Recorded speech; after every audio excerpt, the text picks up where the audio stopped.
Assalamualaikum warahmatullahi wabarakatuh. Saya Jihan Jaya Fatimah dengan NPM 1917051016 akan menyampaikan kesimpulan dari video-video yang sudah saya upload minggu-minggu ini. Jadi pada video sebelumnya saya telah menjelaskan beberapa materi, jadi saya akan merangkum, mereview sedikit. Jadi untuk materi yang pertama itu ada teori komputasi. Pengenalan teori komputasi. Jadi teori komputasi adalah cabang ilmu komputer teoritis berkaitan dengan studi bagaimana persoalan atau problem dapat diselesaikan pada sebuah model dengan menggunakan algoritma. Nah, teori komputasi ini dibagi menjadi 3 cabang, yaitu teori otomata, teori komputabilitas, dan teori kompleksitas. Nah, untuk materi kedua itu ada pengenalan finite state automata atau FSM. FSM adalah sebuah metodologi perancangan sistem kontrol yang menggambarkan tingkah laku atau prinsip kerja sistem dengan menggunakan 3 hal berikut, yaitu state yang menyatakan keadaan, event yang menyatakan kejadian, dan action yang menyatakan aksi. Nah, FSM ini dapat dibagi menjadi 2, yaitu FSM yang memiliki output dan FSM yang tidak memiliki output. Untuk FSM yang memiliki output itu ada Moore State Machine dan Merle State Machine. Nah, untuk FSM yang tidak memiliki output itu ada NFA dan DFA, yaitu Non-Deterministic Finite Automata dan Deterministic Finite Automata. Nah, untuk selanjutnya materi yang ketiga itu ada konversi NFA epsilon ke NFA. Jadi epsilon move, pergerakan epsilon adalah suatu transisi antara dua status atau dua state tanpa adanya input. Nah, himpunannya itu disebut dengan enclosure, epsilon closure. Jadi epsilon closure adalah himpunan state yang dapat dicapai dari suatu state tanpa adanya input.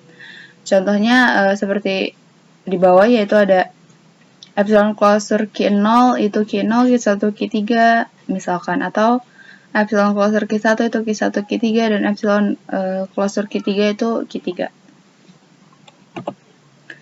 Nah, untuk materi yang selanjutnya itu review tentang konversi NFA ke DFA.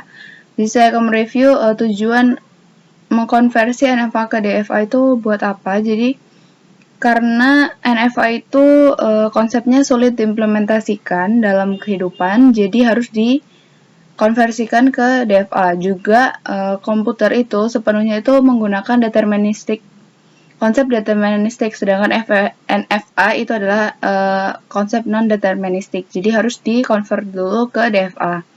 Dan untuk DFA itu lebih dekat ke sistem nyata yang ada di sekeliling kita dibanding dengan NFA. Jadi itu alasan mengapa kita harus mengkonversi NFA ke DFA. Nah, untuk materi yang kelima itu ada reduksi DFA.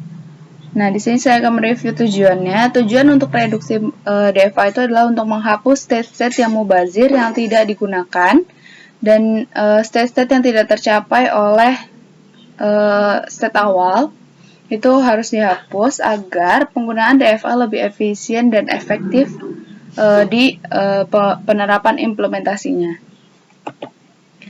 Nah, terus materi yang keenam itu ada mesin Mealy dan mesin Moore. Jadi mesin Moore itu adalah mesin yang outputnya berasosiasi dengan state, sedangkan mesin Mealy itu adalah mesin yang outputnya berasosiasi dengan transisinya. Nah, untuk materi yang ketujuh itu ada ekspresi reguler. Nah, bentuk-bentuk ekspresi reguler, notasinya itu yang pertama ada bintang atau asterisk. Ini artinya bisa muncul atau bisa tidak muncul, atau bisa juga muncul berhingga kali. Kemudian ini ada plus, cuman ini bentuknya pangkat, seperti pangkat, itu namanya superscript. Itu artinya minimal muncul satu kali. Kemudian ada plus, seperti aritmatika biasa, atau U, atau yang disebut dengan union. Ini artinya atau. Kemudian ada titik atau konkatenasi. Ini titik ini bisa saja tidak dituliskan, seperti contoh di bawah, yaitu AB. Itu sama saja dengan A titik B. Nah, untuk materi ke-8 kita juga sudah belajar konversi DFA ke ekspresi reguler. Kemudian kita belajar context-free language atau context-free grammar. Jadi context-free grammar itu adalah sebuah tata bahasa di mana tidak terdapat pembatasan pada hasil produksinya. Kemudian kita juga belajar sekaligus belajar reduksi, cara mereduksi context-free grammar-nya. Kemudian kita mengkonversi CFG ke CNF. Nah, untuk materi selanjutnya yang telah kita bahas itu adalah pengenalan pushdown automata. Jadi, pushdown automata atau PDA adalah mesin automata yang memiliki kendali masukan menggunakan teknik LIFO yaitu last in first out untuk menentukan apakah suatu output dapat diterima atau tidak oleh mesin. Nah, kita juga mempelajari ekuivalensi CFG dan PDA. Jadi, ternyata CFG dan PDA itu sama, bisa menghasilkan string yang sama. Dan materi yang terakhir kita bahas kemarin itu adalah mesin Turing. Jadi mesin Turing adalah sebuah finite automaton yang memiliki sebuah tab tunggal dengan panjang tak terhingga yang dapat membaca dan menulis data. Nah, demikian review singkat dan kesimpulan dari saya. Saya mohon maaf jika penyampaian di video-video saya sebelumnya kurang jelas atau ada kesalahan. Demikian untuk review dan kesimpulan kali ini. Saya akhiri. Wassalamualaikum warahmatullahi wabarakatuh.